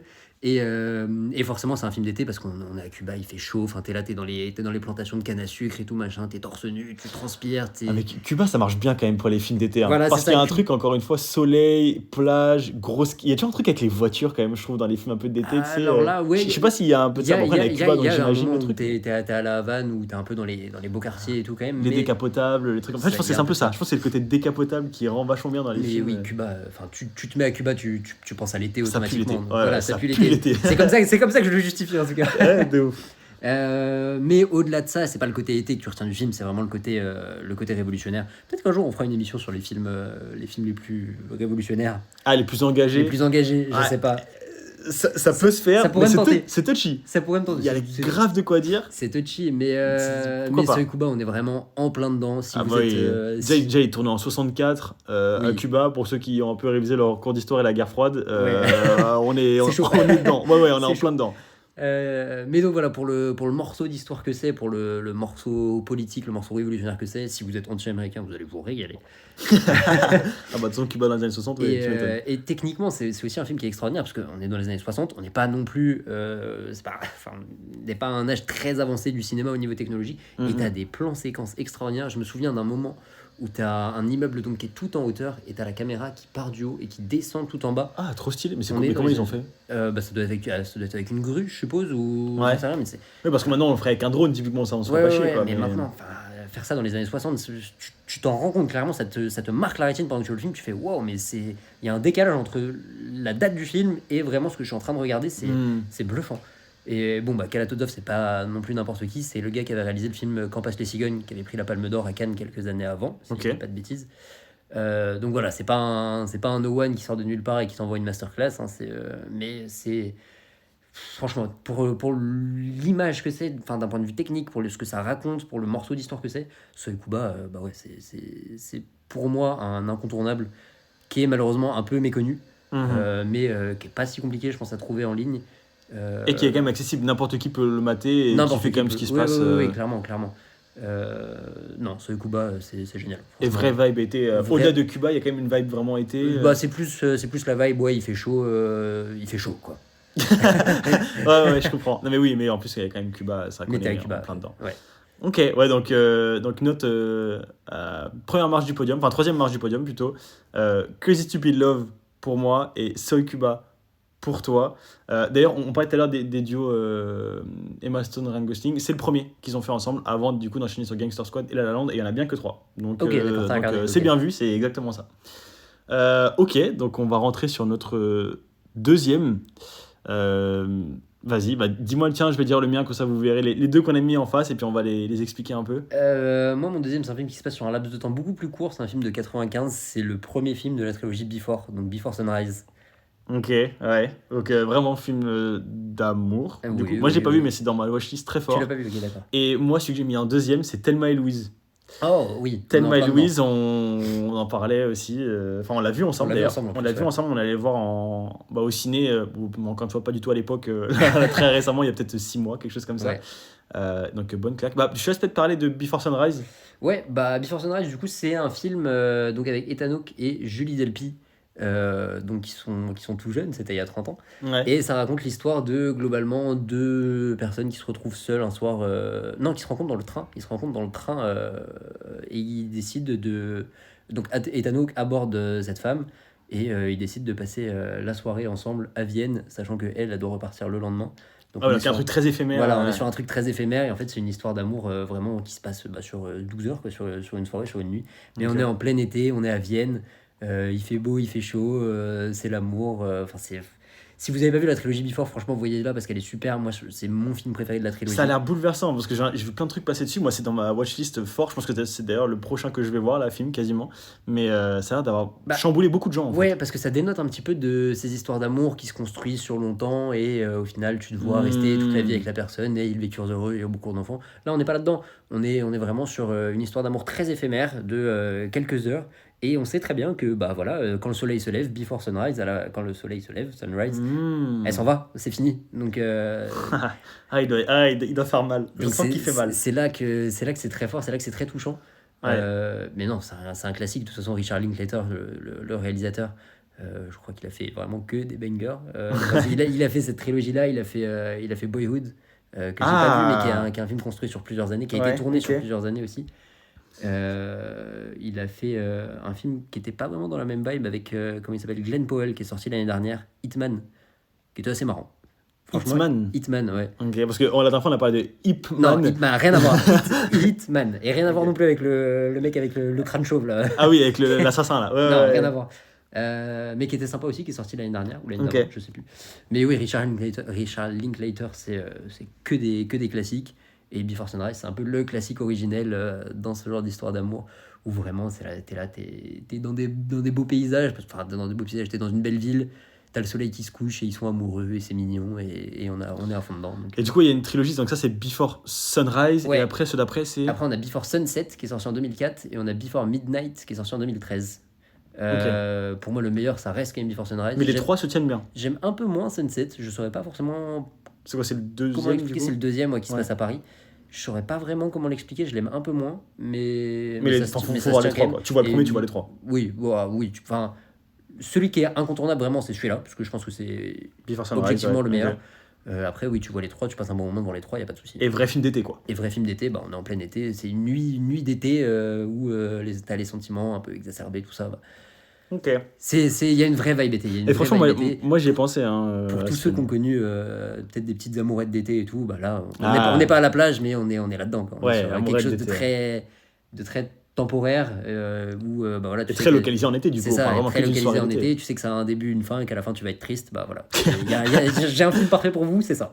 Ok, non, mais j'avoue que moi, dans les films que j'ai pas vus, mais avec un mood d'été, moi, je t'en ai parlé en plus quand on a Ouais. préparé un peu Mhm. l'émission. Évidemment, on se dit pas notre classement pour le découvrir en live, mais je te questionnais un peu sur est-ce que c'est un film d'été ou pas. Moi, je l'ai pas vu, mais ça m'intéresse. Tu m'as fait, ouais, je te spoil pas, mais il a un peu de On va temps peut-être en encore. reparler. Ok, donc Before Sunrise, donc c'est ton deuxième. Et donc moi en fait j'ai mis Thelma et Louise, autre film, mais un peu la même période, parce que moi c'est 91, enfin c'est Ridley Scott qui a sorti en 91, toi c'est 95, donc Ouais. c'est un peu la même, un peu le même moment. Bon après c'est pas du tout le même mood. Thelma et Louise, bon beaucoup plus. Bon après Before Sunrise est culte dans le truc comédie romantique, enfin pas que c'est pas une comédie, mais bon sur la partie romantique. Thelma et Louise est culte tout court, Oui. j'ai envie de dire. Déjà c'est Ridley Scott, donc c'est un des réels les plus bankable et connus enfin du cinéma moderne. Incroyable. Enfin voilà, il y a Gladiator, il y a Alien, il y a Blade Runner. Blade Runner, voilà, c'est ça, je trouvais plus le nom. Enfin voilà, c'est un gros réel américain. Voilà, il y a pas de sujet là-dessus. Moi, je suis pas forcément client d'ailleurs de tout ce qu'a fait Ridley Scott sur les côtés très action pour action, parce qu'il y a quand même des trucs comme ça que moi j'aime pas trop. Mais Thelma et Louise, franchement, on l'a vu ensemble du coup au ciné. C'est trop cool, putain, c'est trop cool. Il y a un vrai mood été là, franchement. Moi, il coste pas mal de cases parce que c'est un très bon film tout court. C'est un film qui est vraiment en été. C'est un très bon film d'été en termes de vibe. Enfin, ça coche à peu près tout. Il est vraiment top. Bon, tout le monde connaît un peu, je pense. Bon, en tout cas, je pense que l'ancienne génération, enfin, ceux avant nous, nos parents par exemple, ont vraiment connu Thelma. Moi, je sais que mes parents connaissent vraiment Thelma et Oui, Louise. je pense que c'est très culte pour la génération d'avant nous. Ah ouais, tous ceux qui sont nés, je pense, dans fin des années 60, 70 et qui ont connu Thelma et Louise dans leur adolescence slash jeune, en tant que jeune adulte, voilà, Thelma et Louise, c'est un gros banger Ouais. avec du coup Greena Davis et Suzanne Sarandon, donc vraiment deux voilà, actrices très reconnues aussi. Et voilà, c'est juste deux femmes qui s'échappent parce qu'il y en a une qui a fait une bêtise, on peut dire ça comme ça, et elles partent en fait en road trip slash cavale en été à travers les paysages américains. Enfin, je sais pas si y a le Grand Canyon, mais c'est un peu le mood quoi. Oui. Vraiment Route 66, vrai road trip dans l'été américain. très insouciance, parce que du coup, c'est quand même deux nanas qui se barrent. Je crois qu'il y en a une qui aime pas son mariage, donc si elle pouvait se barrer, elle se barre, elle en profite. Oui, Il y en a une des deux qui a fait une connerie, donc les deux, elles sont aussi en cavale, et juste insouciance, c'est vas-y, tant pis, on s'en fout, on Ouais, vit c'est notre ça. aventure, de toute façon, on va se faire choper à un moment ou à un autre, donc vas-y, on bombarde, on fait n'importe quoi. Il y a un côté aussi on émancipation kiffe. de la femme, donner deux rôles principaux à des femmes, ce Ah qui n'était pas oui, commun quand même. bah, début des années 90, c'est pas, je pense pas que ce soit le premier Alpha non Non, c'est pas plus, le on est quand premier, même assez tard on est bien là-dedans, d'accord, mais mais ça rend quand même hommage à ça. C'est une grosse production américaine qui rend hommage quand même au féminisme et mm. bah, au fait que bah, voilà, il n'y a pas que des très bons acteurs et des films qui tournent autour des hommes. Là, c'est deux femmes qui Et ont un temps à l'écran qui est c'est de ça. peut-être 100% et Les on femmes se régale. aussi, les femmes aussi ont le droit de dire allez tous vous faire foutre et je me barre en fait. Ah oui, oui, carrément, parce qu'il y a ce truc aussi de t'as le mari qui essaye de la garder, un peu truc bah, patriarcal, et les Ouais. deux qui sont en mode bah, elles font un doigt à tous les hommes qu'elles croisent et elles sont en mode c'est bon, on se régale quoi. Et franchement, c'est une bouffée d'air frais quoi. Putain, Ouais. c'est trop cool. Mm. Il y a une vraie vibe. En sachant que voilà, on disait que c'était un peu un tournant, je sais pas, mais c'est une pierre angulaire en tout cas du féminisme assumé sur des grosses productions américaines comme ça. Il a quand même pris un Oscar d'ailleurs. Bon, il a été très acclamé pardon, par la critique. Hein. Il a eu 6 nominations aux Oscars. Je prends toujours l'exemple des Oscars. Il y a plein d'autres awards très importants, hein, mais juste que c'est un bon exemple sur lequel s'appuyer quand on parle de films un peu mainstream reconnus. Il a pris le meilleur scénario pour scénario original. C'est normal en vrai, c'est super kiffant à voir. Et c'est vrai que ça a lancé aussi la carrière d'un fameux Brad Pitt. Oui, on y c'est revient. son premier film. On Ouais. y revient toujours parce qu'on a parlé beaucoup de Brad Pitt, forcément l'émission d'avant parce qu'on parlait de F1, le GOAT, on adore Brad Pitt. Et putain, en vrai, il est trop cool dedans. Il est trop cool. On le croise il a peut-être 20 minutes à l'écran, une demi-heure à l'écran, parce que c'est un espèce de jeune qui croise, pareil, émancipation de la femme qui, vas-y, elle rencontre un gars, il est jeune, il est beau, vas-y, tant pis, on s'en fout quoi de la vie, on kiffe. C'est pas un grand spoil de dire qu'ils couchent ensemble et ils se la régalent. Et putain, Brad Pitt, il est hilarant quoi. Tu sens que le mec, il a déjà Il a déjà une prestance et une assurance pour un premier rôle, c'est fou quand c'est même. lunaire. D'ailleurs, j'ai appris par ma mère, d'ailleurs, en fun fact un petit peu, mais qu'en fait c'était une égérie de base pour Levi's. Ah ok. C'était en fait un top modèle pour Levi's. On comprend parce que le mec est... Voilà, même en tant qu'homme, je ne peux qu'avouer que le mec est bien gaulé et tout, donc je pense que ses fesses dans des jeans Levi's, ça doit bien passer, tu vois. Mais donc ouais, il était égérie à la base pour Levi's, et bon, forcément dans le film, le gars est full jean Levi's pendant tout le film, et tu sens qu'il rend bien honneur à la marque. Donc je pense que Levi's était super content de ça. Mais en fait, ouais, il a décroché un peu, enfin, je sais pas s'il l'a décroché pour ça, entre guillemets, mais c'était une égérie, et Bah, je pense qu'il a joué son rôle à fond aussi Ouais, pour la clairement, marque. clairement. Parce que le mec, il se trimballe, il danse, il fait n'importe quoi dans son petit jean Levi's. Et ouais, comme on disait, le mec, il a une prestance. Enfin, en fait, le gars, on le voit 20 minutes. Et bon, il vole pas non plus la vedette aux deux actrices, parce qu'en plus, ça serait un blasphème par rapport au propos du film qui est quand même très féministe, pardon. Mais, Il est marquant. mais ouais, Brad Pitt, tu sens que. Enfin, tu comprends que tous les réals se sont jetés dessus dans la foulée, parce que tu te dis, putain, en fait, le gars, il peut faire venir des gens en salle, et pas juste parce qu'il est beau. Parce que le mec, il a une aura qui défie toute concurrence, quoi. C'est exceptionnel. Donc, je sais que quand on l'avait vu tous les deux, on se disait. Ah ouais, bon bah on comprend la On suite a quoi. compris, ouais, on a compris. Le mec est trop chaud. Donc Ouais. non franchement incroyable. Donc tout le film dans son ensemble est trop cool. Ça coche pas mal de trucs. Été, voiture décapotable, on y revient encore. Ouais. Très américain mais dans le bon sens du terme. Pour une fois, souvent on est un peu en mode ah c'est très américain. C'est vrai que Là toi, c'est très américain mais cool. Toi, t'étais pas du tout client de Ridley Scott, t'étais en mode ah, Ouais, c'est pas... ouais, je suis pas trop fan. Alors qu'au final, bah, c'est peut-être ton film préféré de Ridley Scott, alors il est, non? Ah oui. Ouais. Ouais, je pense quand même. Et pourtant Alors, il a fait des bangers. Alien est top. Gladiator est quand même C'est ça. très cool aussi. Je suis quand même un gros Yankee de Ridley Scott à la base, mais Ouais. Thelma et Louise, j'avoue qu'il se place là parmi mes films préférés de lui. Il a un vrai cachet. Et puis en plus, moi, j'ai une corde sensible pour les films des années 90. Oui. Encore une fois, dans cette espèce de grain de caméra qui est assez vintage et qui rend bien ses lettres de noblesse à l'été. Sur un truc un peu granuleux, très jaunâtre, etc. C'est trop cool pour ça. Donc, ça coche toutes les cases. Thelma et Louise, mon deuxième. Et toi, du coup, Before Sunrise, Ouais, ton deuxième. juste avant, un petit mot quand même, parce que dans Thelma et Louise, il y a Michael Madsen, un acteur qui nous a quittés tout récemment, là, il y a quelques jours, quelques semaines. Tout Donc à fait. juste lui rendre hommage, c'était un grand acteur du cinéma de Tarantino, notamment dans Reservoir Dogs, qu'on avait vu aussi dans Les Huit Salopards, tout ça. Donc voilà, petite tristesse suite au décès de Michael Madsen qui jouait dans Thelma et Louise. Ok, bon bah.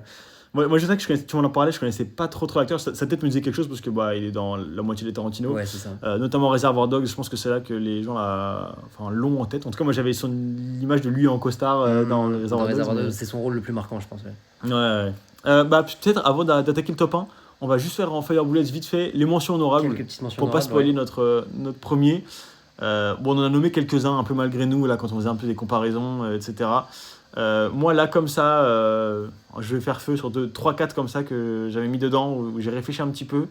Mamma Mia, qui est hyper été dans le mood. Je sais plus où est-ce qu'ils sont. Ils sont en vacances, ça doit être en Grèce, un truc comme ça, très Saint-Orin, très mood bleu et blanc. C'est l'été, il fait chaud, comédie musicale, good mood, il y a des amourettes, il y a de la danse, il y a de la musique, il fait chaud, ils sont sur des bateaux.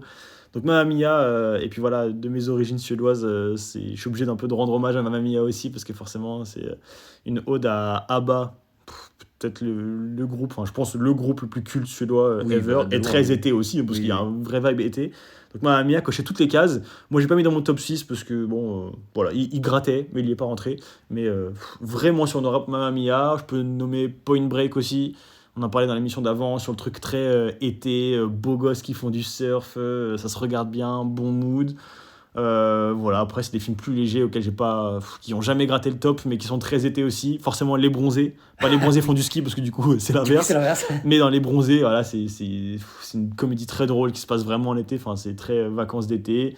Je reviens pas dessus parce que j'en parle chaque émission, mais High School Musical, on a à fond dedans aussi sur le côté teenage, vintage, été, etc. Troisième émission de suite, quand même, où tu parles de musical. Ouais, je Il y suis a un vrai désolé. problème. J'ai été matrixé par ma copine, je suis désolé.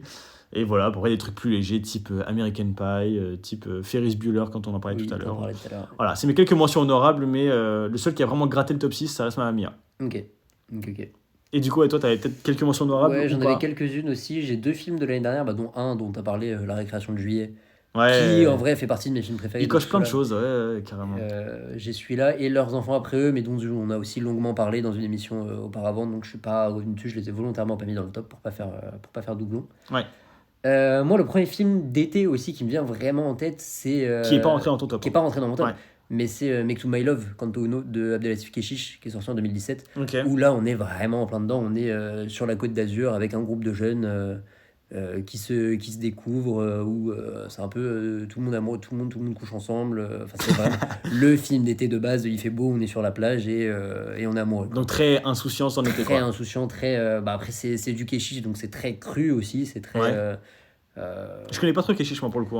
Kechiche, c'est La vie d'Adèle aussi. Je sais pas si t'avais Ah, vu. ok, d'accord, ok. Donc on est quand même sur un cinéma très... Ouais, voilà, c'est très on cru. prend pas de pincettes, ouais, vraiment, c'est très très cru, mais voilà, en termes de film d'été, on est obligé un peu de le citer. Moi j'aime bien le film, mais pas assez forcément pour le mettre dans le top. Ok. Je mettais aussi Do the Right Thing de Spike Lee, Ok. qui est sorti en 89, qui est un peu le gros film de Spike Lee. Enfin, il fait beaucoup de gros films, mais c'est peut-être son film le plus culte, lui qui l'a fait percer. Mhm.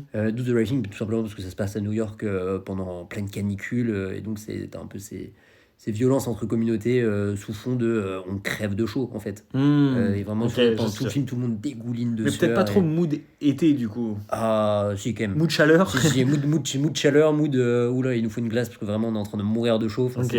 si, Ok, je genre, un capte. film d'été, si, Ok. il est éligible, je l'ai quand même pas mis dans le top. Et je m'étais mis 2 films du duo Taylor Nilsson, Michael Schwartz, leurs 2 films qu'ils ont fait, tout simplement. Le Cri du Faucon, qui est sorti en 2019, qui est un tout petit film avec. Mince, son nom m'échappe, Shia LaBeouf Ah, ok. et Dakota Johnson, Ok. où c'est une histoire mignonne. C'est un peu un road trip avec un gars qui est atteint de trisomie 21 et on essaie de lui faire Ah, mais je découvrir vois la le vie. film que c'est. Ok, d'accord. Je vois très bien le film que c'est, ouais. C'est pareil, ça se passe en été, mais il n'y a pas forcément plus que ça, ce mood d'été, donc je l'ai pas mis dans le top, mais c'est un super super film. Ok. Et ils ont fait un autre film l'année dernière qui s'appelle Los Frikis, qui se passe aussi à Cuba. Ok. On adore. Sur en gros un groupe de jeunes qui s'injectent volontairement le virus du VIH pour aller dans un centre de soins spécialisé dans lequel ils vivent un peu une vie de rêve, mais ils ont le VIH. Ouais, C'est un peu, ouais. c'est un peu la contrepartie. Ou pareil, bah, on est à Cuba, donc on est en plein été. C'est 2 super films. Ok. Et je m'étais noté aussi Thelma et Louise, mais t'en as parlé. Donc voilà pour mes notions. Ok. Pour mes Donc, mentions honorables. donc leurs enfants après eux. Vas-y, redis juste les films vite fait. Leurs enfants après eux, La Récréation de juillet, Make to My Love, Do the Right Thing, Le Cri du Faucon, Los Frikis et Thelma et Louise. Ok. Et ouais, du coup, j'en ai cité quelques-uns, Mamma Mia, Point Break. Je peux parler de Little Miss Sunshine aussi, qui rentre un peu dans le mood oui, été, totalement. road trip. C'est un peu aussi le mood. Donc voilà, c'est les mentions très honorables là-dedans. On attaque notre top 1. Ouais, Le fameux, donc notre lauréat. comment on fait? Vas-y, commence. Je commence, Commence. je raconte tout. Comme ça, on spoil pas la simple suspense. Ouais. Mon numéro 1, c'est un film qui est pas si vieux, c'est un film qui date de 2022, et qui s'appelle Falcon Lake, c'est un film canadien. Tu m'en avais déjà Je parlé. t'en avais déjà parlé, ouais, parce que c'est un film que j'aime vraiment beaucoup, qui est réalisé par Charlotte Lebon. Charlotte Lebon, c'est Mmh. l'ancienne Miss Météo. Ouais, sur, du Petit Journal. Enfin, ouais, du c'est Grand ça. Journal, Petit Journal. Ouais, Ouais, c'est ça.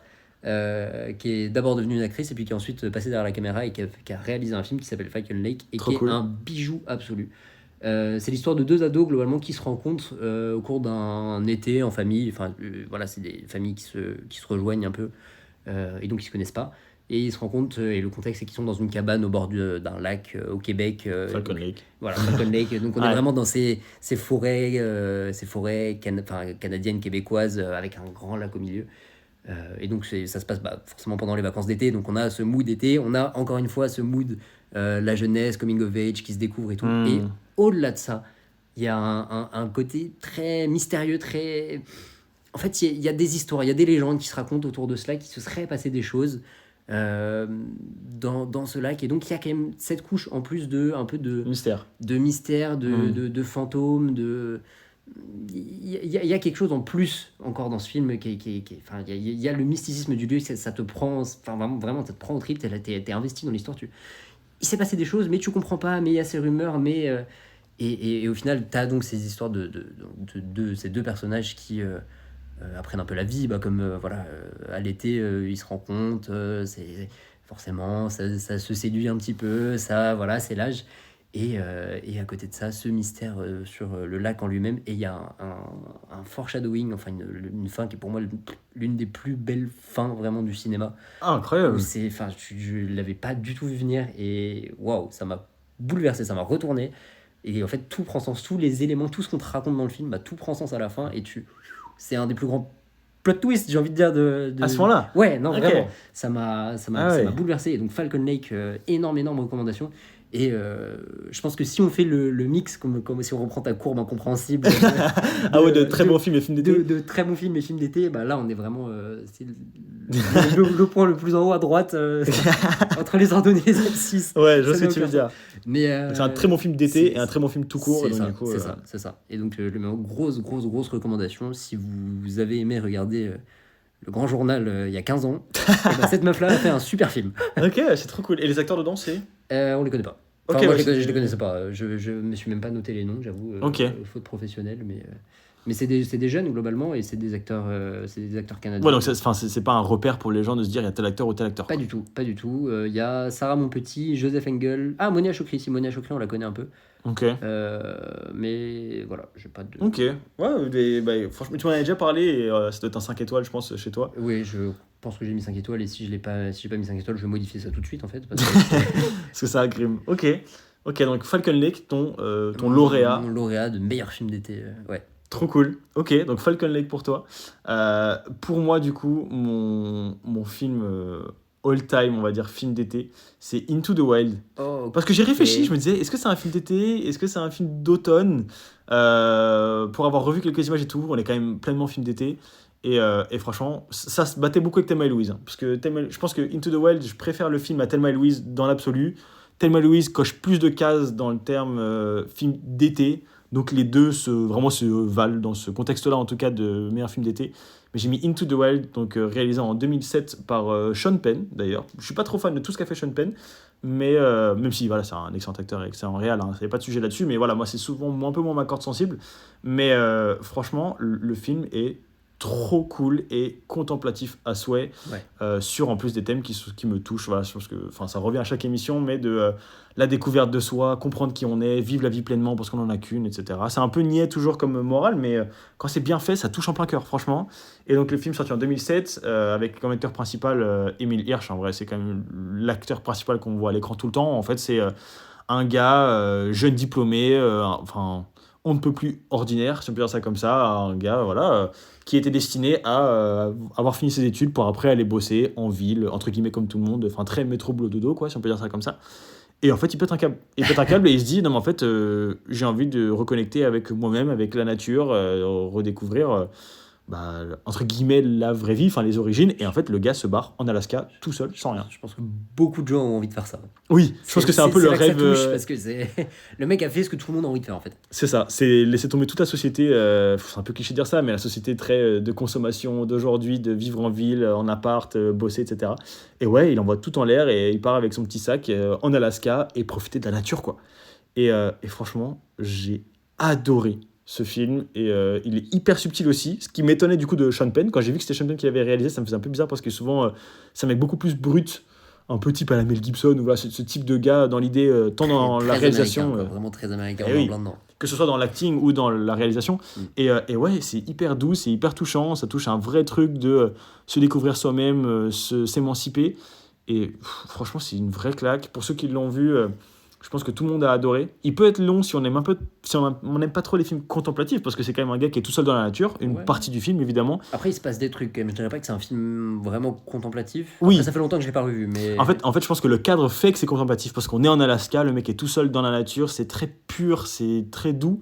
Mais oui, il se passe beaucoup de choses, il y a plein de plot twists, c'est pas un plan séquence de 10 minutes où il parle tout seul, où il est en train de pêcher. Enfin, il se passe des trucs, c'est très actif quand même, mais c'est bon, quoi. C'est beau, c'est une bouffée d'air frais, et c'est très estival quand même, parce qu'on est en Alaska, sur des paysages qui sont dégagés, où il fait beau. On n'est pas dans le mood plage Cuba, comme Non, on en a oui, parlé pas vraiment mal. pas. On n'est pas dans les décapotables, c'est bien tout l'inverse le propos, mais c'est un autre mood été, mais franchement, comme je disais, bouffée d'air frais, et c'est doux. Franchement, c'est du miel. C'est du miel pour les yeux, pour la morale, pour ce qu'on en tire. Et il y a un vrai plot twist aussi, quand même, qui nous chope à la fin. Tu l'as pas vu, toi? Si, si, Si, tu j'ai l'as vu. vu, Ah oui, oui, donc si, si. il y a un vrai plot twist aussi. Donc c'est pas juste un mec qui se la coule douce tout seul au fin fond de la forêt. Donc franchement, C'est vrai qu'il y a un vrai morceau de vie à la fin, quoi. Enfin, une ouais. vraie leçon de morale, quoi. Exactement. Donc il touche en plein cœur et en même temps il y a une vraie vibe été.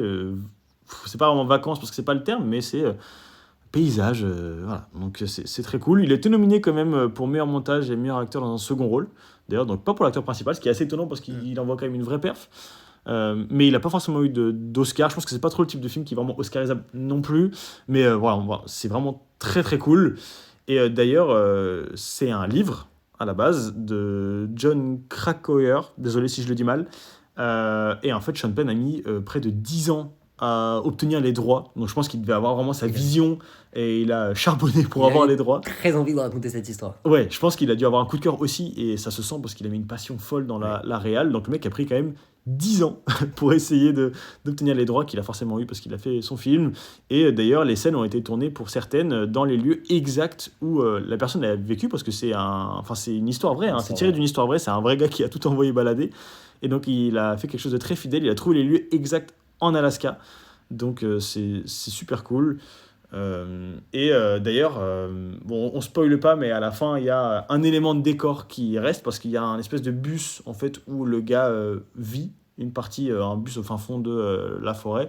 Et en fait, ils ont retiré le bus parce que le bus existe vraiment. C'est un vrai décor et en fait, les gens s'y rendaient et c'était dangereux. Parce qu'on est quand même au fin fond de l'Alaska, au fin fond de la forêt, et c'était dangereux parce qu'en plus, au-delà de juste. Il fait froid si c'est l'hiver et c'est l'Alaska, il y a tout ce qui peut être ours, enfin tout ce qu'on peut imaginer dans l'Alaska. C'est vraiment la nature, quoi. Et en fait, ils ont été obligés de retirer le bus parce qu'il attirait trop de gens après le film. Les gens qui étaient attirés par ça. Donc, je pense qu'ils ont été touchés par cette soif de paysage d'Alaska et tout. Cette quête de soi-même et de tout s'envoyer chier. Exactement. Et il y a une vraie vibe quand même été, on reste dans le thème parce que. Parce que ça reste donc ton film d'été ultime. Ben ouais, franchement, comme je disais, très compliqué de le dissocier de Thelma et Louise parce que c'est vraiment les deux que je mettrais en binôme tout en haut.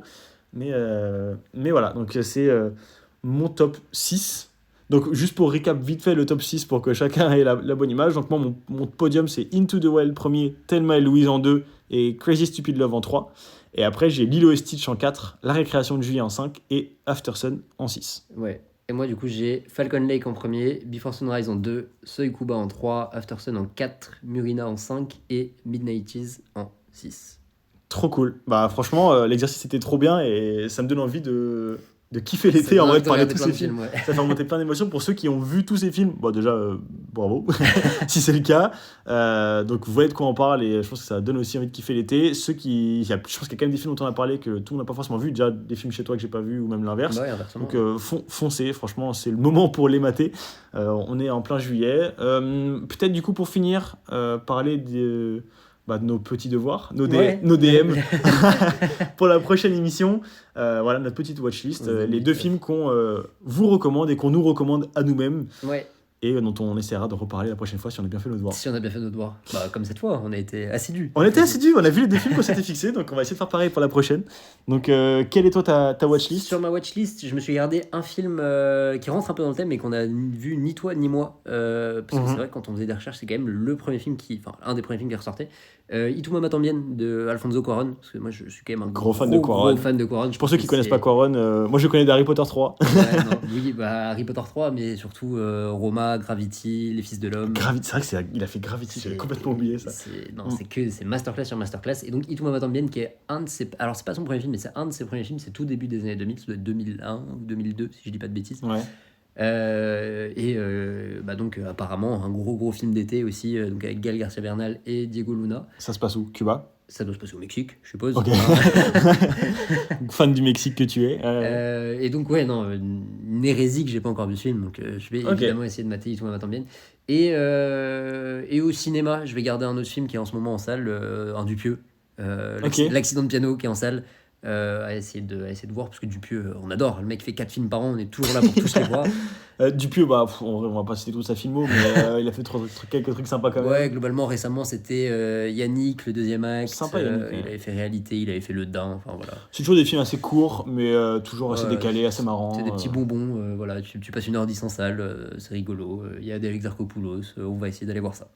Ok, donc et ça c'était tes 2 films, donc Y tu m'amas también et L'accident de piano. Et moi, du coup, je vais reprendre un film dont tu as parlé. Donc, je ne vais pas forcément le repitcher, mais Before Sunrise. Ok. Avant d'attaquer la trilogie, je pense que je serais très tenté d'aller voir la suite parce que ça a l'air vraiment sympa et je pense que ça va me toucher plein cœur. Donc, Before Sunrise pour ma première reco. Donc, voilà, je te suis. Récréation de juillet, bête de reco. La preuve, je l'ai mis dans mon top 6 all-time film d'été. Donc, je te refais confiance et je vais me mater Before Sunrise. Et l'autre, c'est Stand By Me. Je l'ai vu passer plusieurs fois, je crois que c'est sur mon Netflix, que je l'ai croisé pas mal de fois. C'est un film tiré d'un roman de Stephen King. Donc bon, je suppose qu'il y a forcément un plot twist dedans. Pas tant. Je sais pas s'il y a un bail paranormal ou un truc un peu suspense ou quoi. Non, pas vraiment. Ah ouais, tu l'as vu toi ? Oui, je l'ai vu. Okay. Vrai film d'été aussi d'ailleurs. Vrai film d'été. C'est notamment parce que j'ai cherché justement des films d'été classiques. J'ai fait mes petites recherches et ça fait partie des films qui remontaient assez vite et que j'ai pas vu. Et je pense qu'il y a... en fait, je pense, me dis même pas si je me trompe ou pas. Je me ferai un avis quand je le verrai. Mais ça me renvoie un peu à un truc de... peut-être un peu Goonies ou un truc comme ça, de bande de jeunes qui part en été, je suppose, un peu à l'aventure. Je pense qu'il y a un vrai truc aussi d'insouciance, de kiffer avec les potes en été, pendant les vacances, etc. Donc, voilà, moi, c'est mon auto-reco, c'est Stand By Me, avec du coup Before Sunrise. Ok, trop bien. Donc deux vrais films d'été, vraiment tu restes dans la vibe quoi. Ouais, je reste dans la vibe, on complète un peu tout ça, on rentabilise cet exercice qu'on a fait. De toute façon, après le prochain thème de l'émission sera pas du tout les films d'été, hein, évidemment, on a fait le tour là, mais au moins la boucle sera bouclée et on aura vu tout ça. Donc voilà, j'espère que vous avez kiffé, que vous kiffez votre été, malgré la canicule là de cette année. Mais voilà, que vous kiffez ça, que les films dont on a parlé, soit vous réévoquent des émotions qui vous font kiffer, soit vous allez en découvrir de nouvelles, un peu dans le mood, quoi. Ouais. Donc, on espère que vous avez kiffé. Évidemment, voilà, regardez les films, kiffez. Donc, matez-moi ces films, soyez heureux et mangez des légumes. À la prochaine. À la prochaine, les gars, salut.